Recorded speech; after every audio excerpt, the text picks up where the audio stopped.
One of the girls working in the gift shop came around the corner and snapped a picture and there she was. You can see the speakers in there. Alright, this is where the world's longest poker game was played. It lasted 8 years, 5 months, and 3 days. You had players like Matt Masterson, Diamond Jim Brady, Adolphus Bush, the owner of Budweiser, and Randolph Hearst of the Hearst fortune. The game was ran by a guy named Dick Clark. He had tuberculosis. He came here for the better doctors, drier climate, to make a buck or two. He was definitely the guy to beat.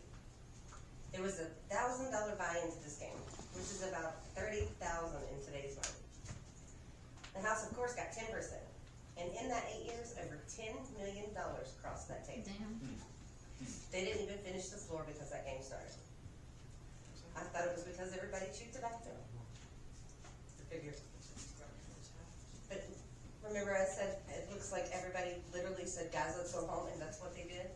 This is how they found that table in 1934 when they came back. The chair represents somebody folding or leaving the game. That game is actually in the Guinness Book of World Records. I can talk, I swear. It's in the Guinness Book of World Records.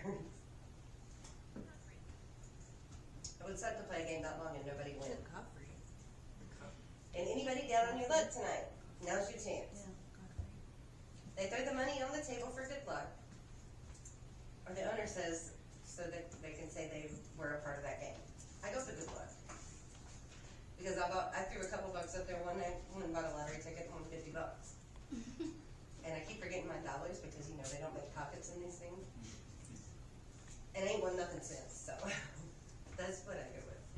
But either way, either idea is cool. Was Doc Holliday ever here? Yes, he was in this game. And that was his Pharaoh too. Oh my God, I forgot to tell you, I'm going to find his Pharaoh too. The puppy dog flashing continuously. But yes, that is Doc Holliday's Pharaoh table up here in the corner where the rim pot's sitting. And I'll show you the famous handkerchief duel between Doc Holliday and Johnny Ringo when we go back to school. But all these bottles were found down here. Some of them still have liquor in them. Underneath the stage, you have untapped whiskey barrels. I keep telling them they need to let me find out. It's for a good cause. It's either really good stuff or just find out. And if you look, right, it would be. I think we should. Right? Look at that.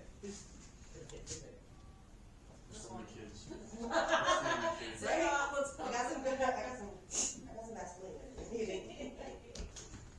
Probably wouldn't even need it. Probably fit right over the top. Is there usually a figure down in the euros? What else is in there? Is there another one? There was one. By the trunk. Look in the trunk. What's near the trunk? All the bottles. I always want to know what's in the trunk. My boss, she's like, you're nosy. That's where the child came from. I'm like, no, if you're not, you don't want to, what's in the box? She could have silver bars down there. We were in a silver boom town. So she could have a fortune in those. But if you look all the way to your left, you're going to find bird cages. And if you look at those tracks right in front of you, you're going to find a grenade from World War II. And a second one on the box to your right. Like I say, I just want to know what's in the trunk. This door was the bathing room. Yep. And these two bordello rooms, they were for the high rollers, so they didn't have to go far. Instead of $25 a night, they were $40. And sometimes you can catch a man with a long white beard in this one. Can you find the bed in there? It's one of your first Murphy beds. It's that wardrobe. Oh, wow. And this one was occupied by Josephine Marcus, or Sadie Joe.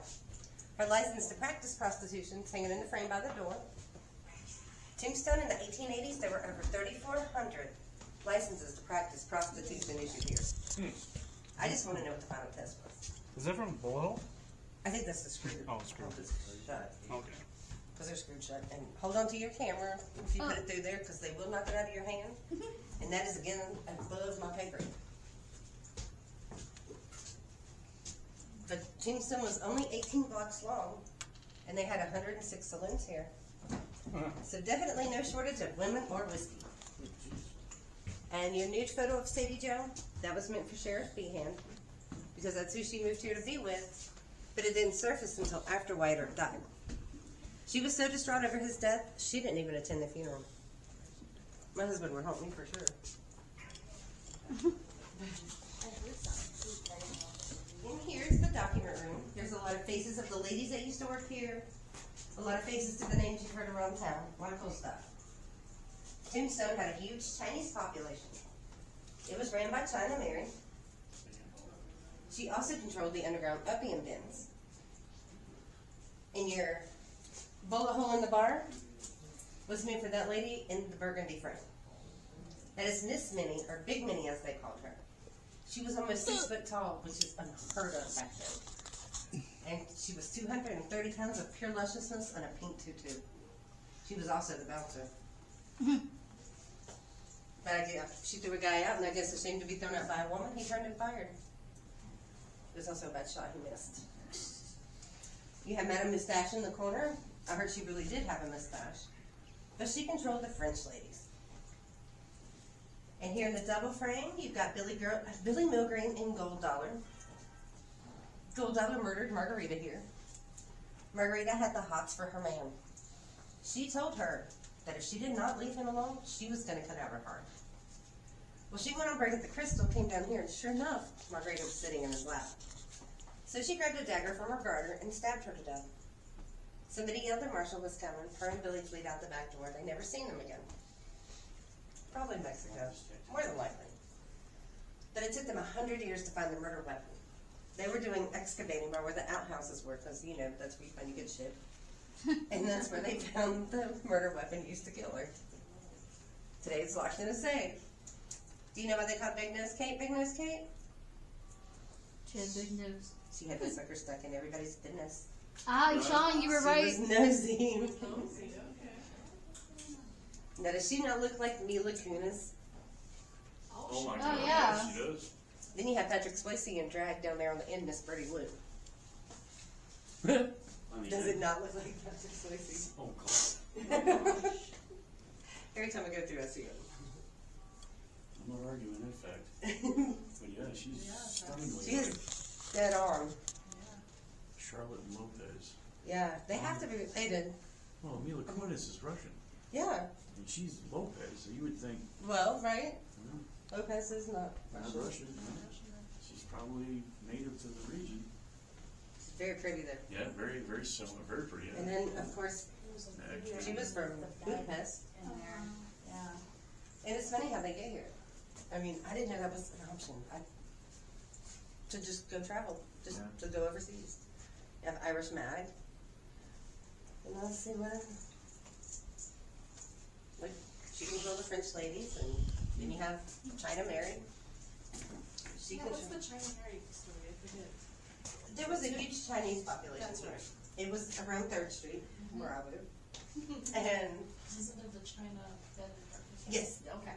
yes, and you could have anything to do with a Chinaman or woman without her consent. She also controlled the underground opium dens. She's also in Boot Hill Cemetery. But see, the whole thing, and I don't understand how she's there or why she's there. Because when the China was like 100 years past away, they were supposed to be, their bones were but after I did it, she disgraced them. Because she would only give her girls 5%, which that's what they gave them here, or $5, because the men would cash